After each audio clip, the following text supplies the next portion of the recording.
Durante muito tempo, certas áreas da ciência foram consideradas perigosas demais para o conhecimento público. Não porque fossem falsas, mas porque funcionavam. Hoje, você vai conhecer um caso real, documentado, financiado oficialmente pelo governo dos Estados Unidos e que por anos permaneceu escondido sob o selo de ultra-secreto. Um projeto que tentou responder a uma pergunta inquietante. A mente humana pode enxergar além do espaço e do tempo. Este é o Projeto Stargate, um dos episódios mais perturbadores da ciência proibida. O Projeto Stargate nasceu no auge da Guerra Fria, em um período em que Estados Unidos e União Soviética travavam uma disputa que ia muito além de armas nucleares. A guerra também acontecia no campo psicológico, tecnológico e mental. Relatórios de inteligência indicavam que os soviéticos estariam investindo pesado em pesquisas psíquicas. Telepatia, percepção extrasensorial, visão à distância, o que antes era tratado como pseudociência passou a ser visto como uma possível arma estratégica. A CIA decidiu não correr riscos. Em 1978, com financiamento do Departamento de Defesa e Supervisão da CIA, teve início um programa secreto com um objetivo claro: testar, desenvolver e aplicar habilidades psíquicas em operações reais de inteligência. O nome oficial era Stargate, mas nos bastidores, ele era chamado de algo ainda mais perturbador: a tentativa de transformar a mente humana em um sensor militar. Os pesquisadores envolvidos no projeto não eram curiosos amadores, eram físicos, engenheiros, estatísticos e especialistas em comportamento humano. O programa foi conduzido principalmente no Stanford Research Institute, um dos centros científicos mais respeitados dos Estados Unidos. Isso por si só já levanta uma questão importante.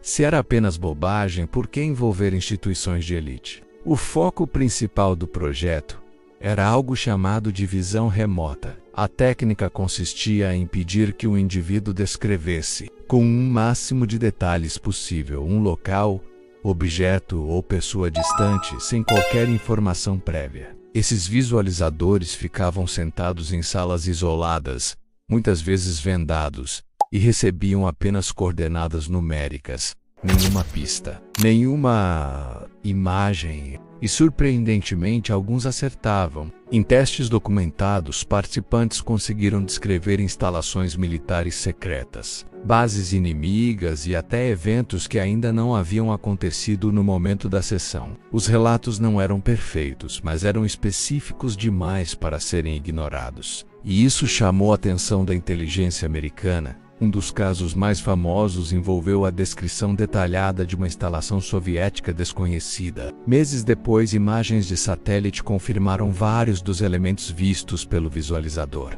Não era coincidência.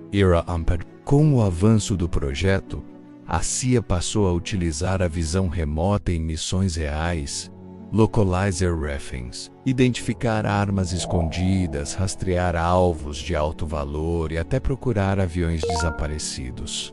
Tudo isso usando apenas a mente humana. Mas o Stargate tinha um preço. Os indivíduos envolvidos nos testes começaram a relatar efeitos colaterais estranhos: insônia crônica, confusão mental, episódios de dissociação, ansiedade extrema e sensação de perda de identidade. Alguns afirmavam que, após as sessões, tinham dificuldade para distinguir o que era real do que era percebido mentalmente. A fronteira entre ciência e algo muito mais obscuro começava a desaparecer. Um dos participantes mais conhecidos, Ingo Swann, descreveu experiências que ele mesmo considerava perturbadoras. Em certos momentos, ele afirmava ver locais que pareciam não pertencer ao nosso mundo. Isso levantou uma pergunta que ninguém queria responder oficialmente: e se a mente estivesse acessando algo que não deveria? Com o passar dos anos, o projeto Stargate acumulou resultados suficientes para justificar sua continuidade, mas também problemas demais para permanecer público mesmo dentro do governo.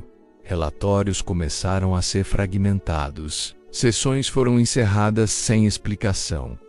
Arquivos desapareceram. Em 1995, após quase 2 décadas de operação, o projeto foi oficialmente encerrado. A justificativa pública foi simples.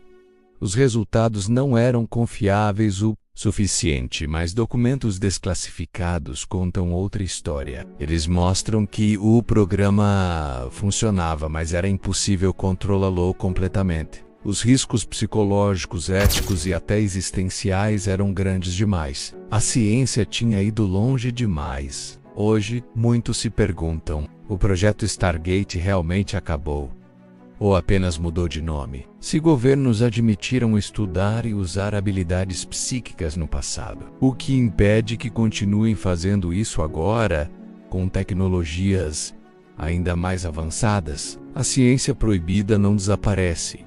Ela apenas se adapta. E enquanto alguns arquivos permanecem lacrados, uma coisa é certa: existem capacidades da mente humana que ainda não compreendemos totalmente, talvez porque nunca fomos feitos para compreendê-las. E se esse conhecimento voltasse a ser usado, quem controlaria e contra quem? Essas são perguntas que permanecem sem resposta, e talvez devam continuar assim.